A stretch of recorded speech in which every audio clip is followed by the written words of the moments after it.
Сайн байцгааны үзэгчдээ та бүгдийг энэ өдрийн амар амгалан айлтгаж байна. Хөгжлийн хөтөлбөр эхэлж байна. Монгол улсын ерөнхийлөгчийн сонгуульд Монгол Ардын намаас нэр дэвшиж ухнаагийн хөрөлсөх өнөөдөр Говьсөнбөр болон Дорногов аймгийн иргэн сонгогчтой уулзлаа. Ирээдүйд говийн бус Монгол орны стратегийн гол төв болохоор төлөвлөгдсөн. Тиймээс нэр дэвшигч монголчууд олборлолтоос боловсруулалтанд шилжих түүхэн үйл явдлын өмнө зогсож байгааг онцлон мөрийн хөтөлбөрийнхөө гол заалтуудыг танилцууллаа. Дорногов аймгийн Алтан ширээ суманд ерөнхий сайд хүрэлцэхгүй үед эхлүүлсэн жилдээ 1.5 сая тонн түүхий тос боловсруулах хүчин чадалтай газрын тос боловсруулах үйлдвэрийн бүтээн байгуулалт үргэлжилж байна. Бид газрын тосоо түүхийгээр нь гадагшаа гаргах биш, харин өөрсдөө шатхуун үйлдвэрлэж, гаднаас хараат байдлаа арилгаж, Монголын олон зуун залуус эх орондоо ажлын байртай болох боломж Дорногов аймагт бүрдэж эхэлсэн.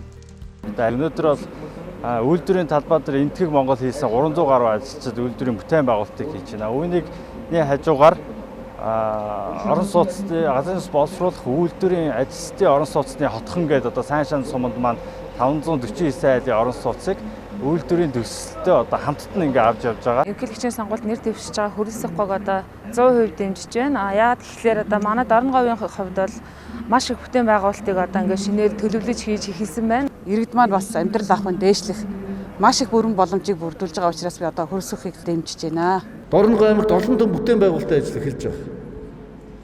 Жишээ нефтийн үйлдвэр байна. Одоо манай алтан цэцэг даргын чаа сууж байна. Тун удахгүй энэ үйлдвэр ашиглалтанд орох ёстой. Төлөвлөгөөний дагуу 3 жилийн дараа тийм ээ? Ашиглалтанд орох ёстой. Манай үйлдвэр Баяр үүргийн минь байна. Ангийн, зэсийн хайлруулах нүүрснээ шингэн дүүш гарах үйлдвэрүүд, дулааны цахилгаан станц, аж үйлдвэрийн цогцлуур гэдэг томоохон бүтээн байгуулалтын ажлууд манай Дорногов аймагт эхлээд явж байна.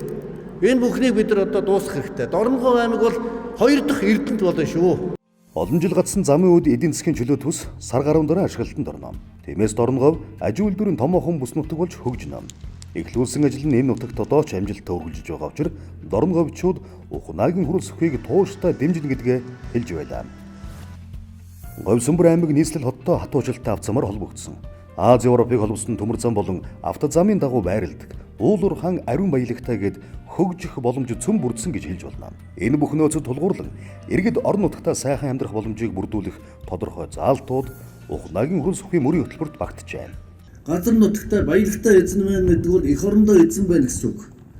Баялагтай эзэн байна гэдэг бол тусгай давтангийнхаа эзэн байна гэсэн үг. Баялагтай эзэн байна гэдэг бол өөртөө монгол хүн эзэн байна гэж ойлгох хэрэгтэй. Тийм учраас энэ байгалийн баялагын төлөө бид нар шудраг өсний тэмцлийг цаашид үргэлжлүүлнэ. Хятад сургуулиудын салбар сургуулиудтай болчихвол нөгөө орон нутгад амьдраад ажиллаад ажлын байртай болох боломж бий болно гэж бодож байгаа. За энэ манай аймагч одоо нэг хөрн үрсний урд газар гэж яригддаг. За ийм учраас энэ нүүрсийг одоо боловсруулах эцсийн бүтээгдэхүүн үйлдвэрлэх дээр хэрвээ ахуйтай гарцтай юм уу эсвэл ажлын байр нэлээд үйлдвэр байгуулвал манай Говьсөнбөр аймаг шиг ийм цомхон аймаг бол орон хөл дээрээ босох болов уу гэж боддог. Одоо нэг хэсэг нь эсвэлгүйсэх, нэг хэсэг нь одоо яах гэж оролддог, хөгжүүлэх гэж оролддог. Одоо ийм замыг одоо бид туулаад энэ дунд одоо иргэд хохироод улс орны хөгжил хохироод байгаа маа. Тийм учраас энийг одоо бас нэг зүг рүү харуулад одоо нөгөө хүчээ нэгтгэх нэгдгээр ингээд яавал одоо бас нэг үрдүн гарах болов энэ иймийг л одоо бид сонголтын тулд одоо ухнаагийн хөрөлсөхийг дэмжиж байгаа юм. Энэ баялагтай эзэн болыг гэсэн өрөөг дэмжиж бид бүгд бас энэ Монголынхоо баялагийг бас эзэн болох бүгдээр үр хойштоос өвлүүлэх энэ тал дээр бас дөрвтэй ажиллах байхаа гэж найдаж байгаа. Говьсөнбөр аймаг Шивэ овоогийн нүүрсний урхайг туршиглан хөгжих боломж байна. Монголчууд сар дахлын хүнд үед баялагын өгөөжөө хүртэх боломжийг ухнаагийн хөрөлсөх түүчээсэн. Цаашдаа ч Монгол хүн эх орондоо элбэг хангалуун ажилтай орлоготой байх замын зургийг мөрийн хөтөлбөртөө тодорхой тусгасныг иргэд хэлж байна. Адууны захад алс тийш хараа бэлчээх хөхөвгөнд дөрийнхөн сүлдэн залбирч тэнгэртээ сүргөх хижээд их хотын завгүй хэмнэлд ирээдүйхэн төлөө ажиллаж буй залууст үлгийдээ үнэгчилж буй бяцхан зүрхэнд өчигдөр маргааш их холбох өнөө цагийн бидэнд нэг л зүйл бий. Тэр бол бидний эх орон. Монгол орн бол өсч өөдөлж буй гал голомт энх тайван элэг бүтэн энэ улс бол та бидний гэр. Гэхдээ бидэнд өөрийн гэсэн асуудал өрхөө засч ханаа бэхлэх олон ажил бий. Шийдэл хүлээсэн асуултын хариу боломж нээсэн шийдвэрийг гаргахад монголчууд бид нэг нэгэндээ найдах бус харин бүх нийтээрээ нэгэн хүчээр зүтгэвэл өөрчилжүүлэх өнөөдөр бүтээжүүлэх ирээдүй хамгаалах нэр хүнд хайрлах их орон баялах та эзэн Монгол байх гээд бидэнд хамтдаа хийж чадах олон зүйл бий. Харин одоо хамтдаа бүтээх, хамтдаа хөдөлмөрлөх, хамтдаа урагшлах ерөнхийлөгчийг сонгох цаг ирж байна.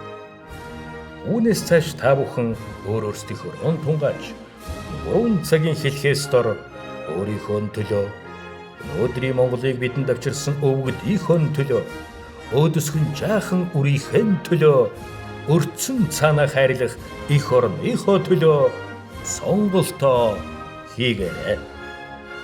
Баялах та эзэн Монгол ухагийн хөрөлсөг. Дэлхийн улс орон тайрцуулахад манай улс ашигт малтмалын нөөц хөрөн 25-д жигсэж байна. Гэвч бид нийт олборлож байгаа баялагийнхаа дөнгөж 16% анхан шатны боловсруулалт хийдэг. Өөрөөр хэлэх юм бол шорооноос нь садгаж түүхийгээр нь гаргадаг гэсэн үг юм.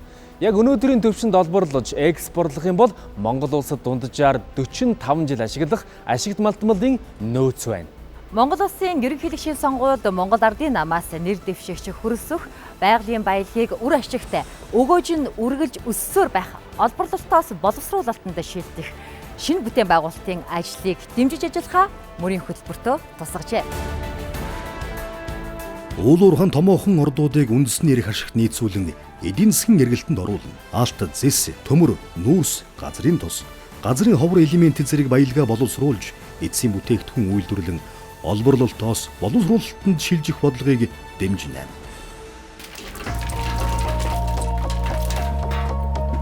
Агарын бохирдлын шалтгаан гэж ад үзэгддэг нүүрс нэслэг гэхэд дизель түлш, бензин, экологийн цэвэр түлээ, нүүрс төрөгчийн мяндас, диметил спирт зэрэг 130 гаруй төрлийн химийн бүтээгдэхүүн гарган авах боломжтой юм. Цаашид гүн боловсруулалт хийснээр 5000 гаруй бүтээгдэхүүн гарган авч 1 тонн нүүрс төрөгчийн материалын үн 400 дахин өсөх боломжтой байдаг. Өөрөөр хэлбэл Эрдэнэс 5 толгойн $75 экспортлож байгаа 1 тонн нүүрсийг боловсруулснаар 30,000 Америк долларын бүтээгдэхүүн гаргаж явна. Тэгэхээр боловсруулалт гэж тийм ээ. Аливаа байгалийн баялагийг боловсруулалт хийснээрээ тэр байгалийн баялагийг одоо анх олсон, нээсэн, ашигласан шиг тийм хэмжээний үн өртгийг дахиад олж болдог. Боловсруулалт бол тийм чухал. Тийм учраас боловсруулалт бол төрийн бодлого байх хэрэгтэй. Төр энэ талаас нь энэ уурхай үйлдвэрүүдэд төр хэмжээний компаниудыг ер нь бол бүгдийг шахаж шаардж байдаг. Төр бас дэмжлэг үзүүлж явах хэрэгтэй. Манай улс бол үндсэндээ гадаад руу бол нэг 6 төрлийн ашигт малтмалыг дэлхүү экспортлдог. Нүүрс тийм ээ, зис, газрын тос, төмөр, за дээрээс нь жонш байна, цайр гэдээ байж байгаа тийм ээ. Тэгэхээр биднээс өнөөдөр эхний ээлжинд бол нүүрс байж болох үйлдвэрийг тийм ээ. Сая 4 сарын 28-нд засгийн газрын тогтоол гараад ерөнхий сайдын захирамж маш тодорхой гарсан. 21 оны 3 дугаар үйлдвэрлэлд багтааж ажлыг эхлүүл 23 он дуусгах гэсэн. Тэгэхээр 23 онд бол биднээс 10 сая тонн нүүрс баяжуулах үйлдвэртэй болох нэ. За нүүрс баяжуулах үйлдвэрийг бол 2019 оноос энэ шин 30 сая тонны төслийн техник эдийн засгийн үндэслэл боловсруулагдаж эхэлсэн байгаа. За үүний хүрээнд бол техник эдийн засгийн үндэслэлээ бол богино хугацаанд батлуулж чадлаа. За дээрээс нь засаг төр нь өөрөө шийдвэрээ гаргаад өгсөн.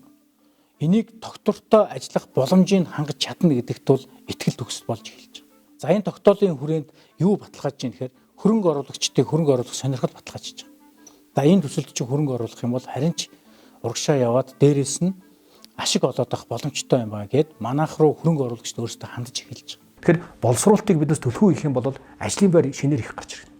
Олон хүн ажилтаа орлоготой болно.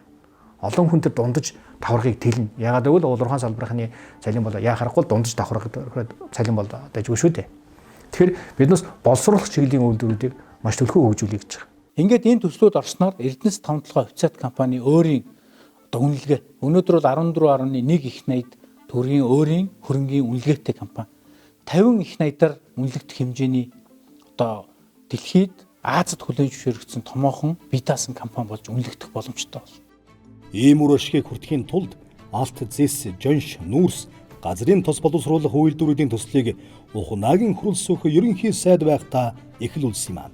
ашигт малтмолыг боловсруулахгүйгээр экспортлох нь бид ирээд үгээс байгалийн баялгаа хулгайлж байгаатай утга нэг юм аа. За өнөөдөр бид нар Жонш гэж яриад байна. Жоншийг одоо хамбаа намбаагүй замбраагүй гаргаж байна. Гэтэл Жоншийг чинь боловсруулаад одоо энэгээр чинь бол маш нарийн бүтээгдэхүүнүүд гэдэг. Өөрөөр хэлбэл одоо сансрын техник, цэрэг дааны бүтээгдэхүүн. Өнөөдөр бид нэр яриад байгаа өнөөдөр бид нар чинь дурагт, телевиз одоо нэг юу гэл бүх юмнууд нь ороод ирсэн ба шүү дээ. Тэгээ тэр чи юугаар одоо шилэн кабель гэж юм харагдав. Тэгэхээр тэр шилэн кабель чинь Жонш гэж юм арч хийдэг. Энэ болгонд одоо энэ Жонш чинь орж явдаг байхгүй. Өөрөөр хэлбэл энийг тэгж манайхан шиг өнөөдөр ингээд үнэтэй үнэгүй хамаагүй авчиад ингээд зарчдаг юм байхгүй. Манай урд хөрч чинь дэлхийд одоо 1-2 дугаар ордог шүү дээ Жоншныхоо одоо нөөцөөр. Тэгсэн мөртлөө ягаад бид нар Монголоос аваад байгаа. Чи ирээдгүй ч. Өнгөрсний алдааг засч цаг хорон мөч бүрийг алдалгүй боловсруулах үйлдвэрүүдэд барьж эхэлж байна. Энэ үйл явц хамгийн наад зах нь 3 жилийн дараачаас тууштай бодлогын үр дүнд үр ашгаа өгч эхэлнэ. Газрын тос боловсруулах үйлдвэр ашиглалтанд орж Монгол шатхууныг хэрэглэтэл одоо 3 жилийн хугацаа байна. Гэхдээ тасралтгүй тууштай үргэлжлэх бодлого зорилго нэн төрөнд хэрэгтэй юм.